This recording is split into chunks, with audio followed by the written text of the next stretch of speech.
Hey guys, it's Tuesday, February 7th, and this is Newswave. So the first thing we're going to talk about very quickly is these reports coming out that Target and GameStop are canceling their pre-orders. Everyone's kind of freaking out a little bit because, of course, if you have a pre-order, you're worried yours is going to be canceled. Well, I can tell you now, based on my time with GameStop, like I said before, we would always take pre-orders more than we actually had allotments. And the reason we did this is because we always seem to get pre-orders canceled no matter what. In this case, though, with the Switch, they should have had a little more foresight, realize people aren't going to cancel their Switch pre-orders right now because everybody wants them. Even if you don't really want the system, surely getting it, you can then resell it for 1.5 to twice as much as what you bought it for. I have no doubt these will start popping up on eBay for $400 easy, $450. So GameStop and Target, yes, they maybe reached a little bit with their pre-order numbers in terms of how many they could take, but that is common practice for retail when pre-orders can get canceled at any time. So don't worry if you have your pre-order, as long as you did it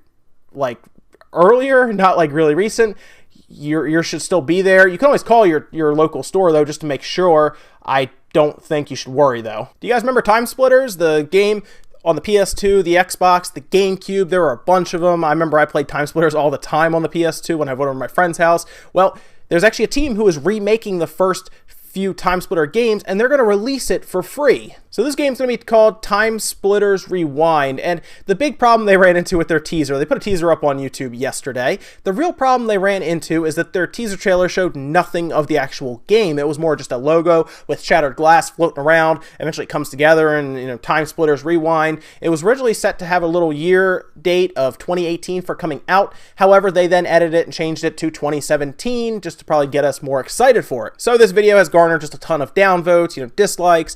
However, guys, the game's going to be free. It's not like they're going to be charging money. It says it right in there about, if you would go in and read about it, it's going to be free. So you shouldn't dislike it until you actually get some kind of footage for it. I understand you were frustrated or annoyed with the trailer, but I would give it some time. It's going to be sometime this year we'll see it. I'm sure gameplay footage will come out eventually, but if you are a fan of Time Splitters, keep an eye out for it. I don't know what system it's going to be on. I assume it's just going to be PC, but again, if you want to go over there, you can. It's Time Splitters Rewind official trailer. I'll put a link down in the description below if you want to check that out. And after years and years of waiting, Breath of the Wild has finally gone gold. And that means that there is nothing else to change. It's ready to be shipped, and there will be no more delays on this game. Not that we thought it was going to be delayed anyway, because it is very critical to the Nintendo Switch's launch, because that's the only real big game that's going to be there, the big blockbuster game that everyone's going to get the Switch for. But it's good to know that it is now in writing. It's gold. It's coming out. You don't have to worry about it, and it will be there right along with the Switch on March 3rd.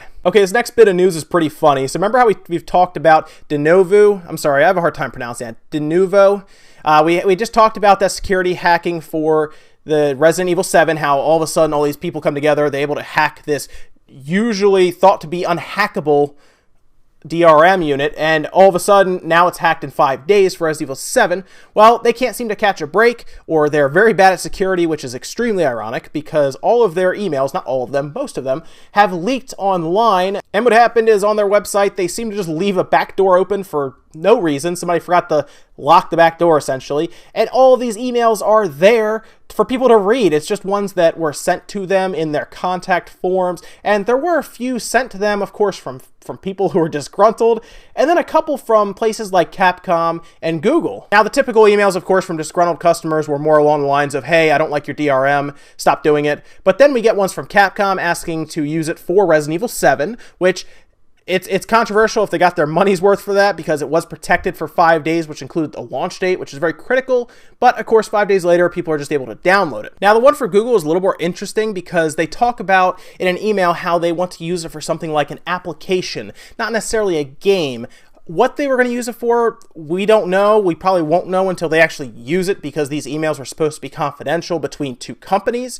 But it's interesting to think that this DRM system could be used for stuff other than games. And if you missed my video from yesterday, we talked about the Nintendo Switch temperatures, specifically ones that were taken with a thermal cell phone camera setting at the actual Switch event. Now, temperatures themselves were very good. They were all under 100 degrees Fahrenheit, even at max load. And that was all done in handheld mode. It's interesting to note that because, of course, when it's in the dock, it will speed up, probably cause more heat as well. However, we won't be touching it, so it won't matter. But the temperatures were good. They don't seem to transfer to the Joy-Con, so you should have a very comfortable experience when in handheld mode all the time, pretty much. sticking with the Switch, leading up to the event for the Switch, showing it off to the public, an actual YouTuber by the name of Jihad actually had a Q&A on Reddit asking people to, hey, give me some things to ask the Nintendo employees there, and I'll ask them. So he did all of that. He got a bunch of questions out of the way, and then while he was playing Breath of the Wild, he noticed that there was an interesting option in the menu that you go through when you want to pick normal difficulty or you want to turn on subtitles. Well, at the bottom, he noticed that there was a Pro setting for the hub. So when the Nintendo employee wasn't looking, he managed to turn this Pro mode on for the HUD,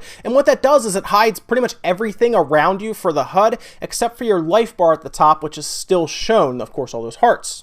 Now, he only had a few minutes with it, so it's hard to say exactly what else that may hide, but that's definitely going to be for more of like a more difficult run through. If you want to say, hey, we're going to do a full, pro mode run through in X amount of time, if you want to be a speedrunner about it, and that just adds to the difficulty to make it a little harder probably to play through a game like Zelda Breath of the Wild. And today, Nioh has come out, which is a big action adventure style game with RPG elements coming from Koei Tecmo, and this has actually garnered a ton of good reviews from different publishers. IGN, of course, is one of the bigger ones. They actually gave it a 9.6, claiming that it's an epic, unforgettable adventure carried by a fierce combat system that cleverly balances style and strategy. So if you're looking forward to maybe a new game for the PS4 to kind of bridge the gap between now and Horizon Zero Dawn, or now and Mass Effect, and you kind of like those action-adventure RPG style games, Nioh seems to be the one to get. And if you're looking forward to Psychonauts 2, you should be very happy to know that they actually signed a publishing deal, so